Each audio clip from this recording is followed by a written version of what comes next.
नमस्कार, Kumar astro science में आपका स्वागत है मेरे एक नए वीडियो के साथ। आज के इस वीडियो में हम बात करेंगे सिंह लगन लियो एसेंडेंट वालों के लिए मार्गी शनि व गुरु का जो फल है वह क्या फल प्रदान करेंगे। देखिए, सबसे पहले आपको आपका लगन मालूम होना आवश्यक है। आपको आपका लगन मालूम करने के लिए आप अपनी जन्मपत्री खोल करके उसमें देखें। जन्मपत्री के अंदर बहुत सारी कुंडलियाँ होंगी और उनमें से किसी एक जन्म कुंडली के ऊपर यहाँ पर जन्म कुंडली या लगन कुंडली लिखा होगा और उसके फर्स्ट हाउस में, इस हाउस में यहाँ पर यदि 5 अंक लिखा है तो आपका सिंह लगन है, लियो एसेंडेंट है। तो आपके लिए ये वीडियो देखना लाभदायक रहेगा और आप इस वीडियो का एडवांटेज प्राप्त कर पाएंगे। अब बात करते हैं शनि ग्रह और गुरु ग्रह की, जो कि आपके सिंह लगन वाले जातकों के 6 हाउस में मकर राशि में शनि ग्रह अपनी स्वयं राशि में गोचर कर रहे हैं और इसके साथ साथ गुरु ग्रह अपनी डिबिलिटेटेड राशि में होकर के, नीच राशि में होकर के गोचर कर रहे हैं। शनि ग्रह 11 अक्टूबर 2021 से 3:03 से मार्गी हुए हैं और इसके साथ साथ गुरु ग्रह 18 अक्टूबर 2021 से 10:55 से यहाँ से मार्गी हुए हैं। इनका मार्गी होना आपको क्या रिजल्ट देगा, इसके विषय में चर्चा करेंगे। तो सिंह लगन वाले जातकों के लिए शनि ग्रह का यहाँ पर गोचर बताता है इस समय में। देखिए, शनि ग्रह का जो गोचर है यह 6 हाउस में अच्छा माना जाता है। इसका जो बेनिफिट होता है वह यह होता है कि सबसे पहले तो ये अपनी स्वयं राशि के अंदर गोचर कर रहे हैं। जब कोई ग्रह अपनी स्वयं राशि में गोचर करता है तो वह स्ट्रोंग हो जाता है, बलवान हो जाता है, उसके अंदर बल होता है। शनि ग्रह का यहाँ पर होना ये बताता है कि इस समय शनि ग्रह स्ट्रोंग है, बलवान है और ये आपके 7th और 6 हाउस के लॉर्ड होकर के आपके 6 हाउस में गोचर कर रहे हैं। इस समय में शनि ग्रह जो आपको रिजल्ट प्रदान करेंगे वो ये रहेगा कि इस समय में आपके जो भी कोई शत्रु हैं, आपके कोई गुप्त शत्रु हैं, वे आपके सामने नहीं आ पाएंगे, वे अपना सिर नहीं उठा पाएंगे। इसके साथ साथ यदि पिछले समय में आप किसी बीमारी को, किसी डिजीज़ को फेस कर रहे थे तो वह डिजीज़ भी आपकी धीरे धीरे करके सही होती हुई नज़र आएगी। आपका जो धन है वह किसी भी कारण से अगर अपव्यय हो रहा था तो वह भी रुकता हुआ दिखाई देगा। किसी मेडिसिन इत्यादि के ऊपर अगर धन खर्च हो रहा था तो वह भी रुकता हुआ नजर आएगा, उसमें भी आपको लाभ की प्राप्तियां होंगी। अब बात करते हैं शनि ग्रह की दृष्टि की। शनि ग्रह की दृष्टि, जब शनि ग्रह की तीसरी दृष्टि आपके 8th हाउस पर पड़ती है। देखिए, शनि ग्रह की तीसरी दृष्टि का यहाँ पर होना ये 2 तरह के साइन आपको देगा। पहले मैं आपको शुभता का साइन बताऊंगा, जो अच्छा रिजल्ट वह प्रदान करेंगे वह ये रहेगा कि शनि ग्रह की यहाँ पर दृष्टि का होना ये बताता है कि इस समय में आपकी यदि कोई पैतृक संपत्ति है, आपकी कोई पैतृक संपत्ति है, वह मिलने में आपको दिक्कत हो रही थी, कोई परेशानी उसमें आ रही थी, या कोई कोर्ट कचहरी इत्यादि का उसके अंदर जाना आपको पड़ रहा था और उसके माध्यम से भी कोई रिजल्ट नहीं निकल पा रहे थे, तो वह अब आपका शॉर्ट आउट होता दिखाई देगा। आपको आपकी पैतृक संपत्ति या पैतृक धन का लाभ इस समय में प्राप्त होगा।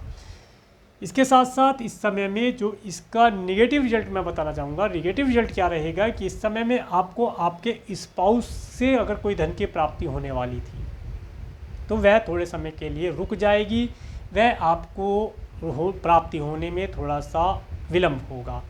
इसके बाद बात करेंगे शनि ग्रह की 7वीं दृष्टि की। जब शनि ग्रह की 7वीं दृष्टि आपके 12th हाउस पर पड़ती है तो ये बताती है कि इस समय में जो आपका धन पिछले समय में मेडिसिन, हॉस्पिटल इत्यादि पर खर्च हो रहा था, वह धन अब उतना खर्च नहीं होगा, उनके अंदर खर्चे में कमी आएगी। इसके साथ साथ इस समय में आप जो भी धन दान पुण्य इत्यादि के माध्यम से डोनेट करेंगे, डोनेशन इत्यादि करेंगे या किसी की हेल्प इत्यादि करने में खर्च करेंगे तो उसका पॉजिटिव रिजल्ट आपको प्राप्तियां हो पाएंगी आने वाले समय में। इसके बाद बात करेंगे शनि ग्रह की 10वीं दृष्टि की। जो आपके शनि ग्रह की 10वीं दृष्टि आपके 3rd हाउस पर पड़ती है, जो बताती है कि इस समय में आप अगर कोई छोटी दूरी की यात्रा कर रहे थे पिछले समय में तो वह यात्राएं पूरी नहीं हो रही थी, उन यात्राओं का कोई अर्थ नहीं निकल रहा था और आपको एक थकावट भरा माहौल देखने को मिलता था। तो इस समय में जैसे ही शनि ग्रह मार्गी हुए हैं और आप देखेंगे कि इस समय में आपके द्वारा कोई छोटी दूरी की यात्रा करना लाभदायक रहेगा। उसके माध्यम से आपको धन की प्राप्तियाँ भी हो पाएंगी। धन की प्राप्ति भी ना हो पाए, परंतु ऑर्डर इत्यादि, अगर आप मार्केटिंग आदि का कोई कार्य करते हैं, लाभों की प्राप्तियां वे आपको प्रदान कर पाएगा। धन प्राप्ति के लिए हम अगले ग्रह को देखते हैं, जो ये बताता है कि कितना धन प्राप्त हो पाएगा। इसके साथ साथ इस समय में अगर आपके कोई छोटे भाई बहन हैं तो वे भी, उनके ऊपर अगर कोई परेशानी चल रही थी तो वह भी अपनी परेशानी से बाहर आ जाएंगे, क्योंकि जैसे जैसे इनकी मार्गीय दृष्टि, शनि ग्रह की मार्गीय दृष्टि 10वीं दृष्टि आपके थर्ड हाउस पर पड़ती है, तो वह आपके भाई बहन, आपके पड़ोसियों के लिए भी राहत महसूस करेंगे। वह अगर किसी परेशानी में थे तो वह भी परेशानी उनकी शॉर्ट आउट होती दिखाई देगी।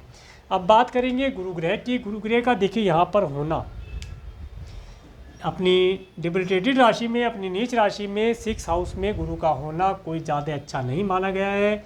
यह आपके 5th हाउस के और आपके 8th हाउस के लॉर्ड होकर के आपके 6 हाउस से गोचर कर रहे हैं। पिछले समय में आप देख रहे होंगे कि आपका धन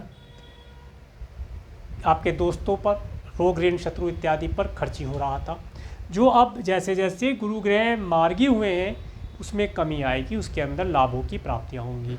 इसके साथ साथ आप देख रहे होंगे कि पिछले समय से आपकी जो संतान है, संतान की भी हेल्थ के लिए कोई इशू पिछले समय में रहा होगा, तो वह भी इशू अब धीरे धीरे करके शॉर्ट आउट होना शुरू हो जाएगा। संतान से भी आपको, संतान के केस में भी आपको लाभ की प्राप्तियां होंगी। इसके साथ साथ यदि आपकी एज ज़्यादा है, आपकी ज़्यादा एज है, 50 से ऊपर है, तो आप देख रहे होंगे कि आपको कोई अगर रोग लगा था तो वह रोग भी इसके माध्यम से ठीक होता हुआ नज़र आएगा। अब बात करेंगे गुरु ग्रह की 5वीं दृष्टि की। गुरु ग्रह की 5वीं दृष्टि 1 2 3 4 5, गुरु ग्रह की 5वीं दृष्टि जब आपके कार्य व्यवसाय के क्षेत्र पर पड़ती है, 1 2 3 4 5, तो वे बताती है कि इस समय में आपको आपके कार्य व्यवसाय से धन के अवसर प्राप्त होंगे, प्राप्तियों के। इस समय में आप अपने क्रिएशन आदि के कार्यों से जुड़ करके, या ये कहें कि आप अपने व्यापार व्यवसाय में जो धन की प्राप्तियां नहीं कर पा रहे थे, वे 18 अक्टूबर के बाद जो आपके कार्य व्यवसाय में धन का आवागमन रुक गया था, किसी भी प्रकार से धन का एक बंधन हो गया था कि धन नहीं आ रहा है, वह सब खुल गया है। धन के प्राप्तियों के अवसर प्राप्त होंगे, आप धन प्राप्त कर पाएंगे। इस समय में आप अपने कार्य व्यवसाय को भी अच्छा कर पाएंगे। जितना आप हार्डवर्क करेंगे उतना आपको उसके अंदर से रिजल्ट की प्राप्तियाँ होनी शुरू हो जाएंगी। इसके साथ साथ अब बात करते हैं गुरु ग्रह की 7वीं दृष्टि की। गुरु ग्रह की 7वीं दृष्टि जब आपके 12th हाउस से पड़ती है तो ये बताती है कि आपका जो धन है वह किसी धार्मिक आयोजन के लिए खर्च होगा। इसके साथ साथ आपका धन फॉरेन लैंड इत्यादि पर रहने के लिए भी खर्च हो सकता है। इस समय में आप अपने धन को फॉरेन इत्यादि के लिए भी खर्च कर सकते हैं। इसके साथ साथ इस समय में आप अपने बेडरूम के अंदर भी आनंद से होंगे। पिछले समय में आप अपने बेडरूम के अंदर टेंशन भरा माहौल लेकर के जाते थे कि वहाँ पर धन की, ऑफिस में या आपके कार्य क्षेत्र पर धन की प्राप्तियाँ नहीं हो पा रही हैं, किसी प्रकार की टेंशन बनी हुई थी, तो वह टेंशन ख़त्म हो करके अब आपको आराम प्राप्त होगा और आप अपने बेडरूम में भी अच्छे प्रकार से समय व्यतीत कर पाएंगे। इसके साथ साथ आप फॉरेन लैंड से भी कुछ धन की प्राप्तियाँ कर सकते हैं। ये समय आपके लिए लाभदायक रहेगा। इसके बाद जब गुरु ग्रह की 9वीं दृष्टि 7 8 9 9वीं दृष्टि आपके 2nd हाउस पर पड़ती है तो ये बताती है कि इस समय में आपको आपके कुटुंब के सदस्यों का भी लाभ प्राप्त होगा। आपको आपके कुटुंब के जो सदस्य हैं उनके माध्यम से भी कुछ लाभ प्राप्त हो सकता है। इसके साथ साथ जो आपका फॉरेन लैंड पर कुछ धन अटका हुआ था, या आप अपने शत्रुओं से, या आपके शत्रुओं ने जो आपका कुछ धन ले लिया था जो नहीं दे रहे थे, वे भी धन आप इस समय में प्राप्त कर पाएंगे। इस समय में आप देखेंगे कि आपको अच्छे और स्वादिष्ट भोजन का लाभ भी प्राप्त होगा। आपकी वाणी के अंदर भी एक गुरुओं जैसी वाणी आप इस समय में महसूस करेंगे। आपकी वाणी के अंदर भी एक धर्म कर्म के, जिसे कहते हैं मंत्र इत्यादि और भजन इत्यादि करना, ऐसी वाणी आपके पास इस समय में होनी चाहिए जो आपके इस समय में साइन बताता है। तो ये था सिंह लगन वालों के लिए सिंह लगन वालों के लिए, लियो एसेंडेंट वालों के लिए शनि और गुरु के मार्गी होने का फल। अगर आपको मेरा वीडियो अच्छा लगा है तो आप मेरे इस वीडियो को लाइक करें, और यदि आप मेरे चैनल पर नए हैं तो मेरे चैनल को सब्सक्राइब करें, जिससे आने वाले नए वीडियो का नोटिफिकेशन आपको मिल सके। और मेरे इस वीडियो को प्रेमपूर्वक देखने के लिए, मेरे चैनल पर प्रेमपूर्वक बने रहने के लिए आपका प्रेमपूर्वक धन्यवाद। नमस्कार।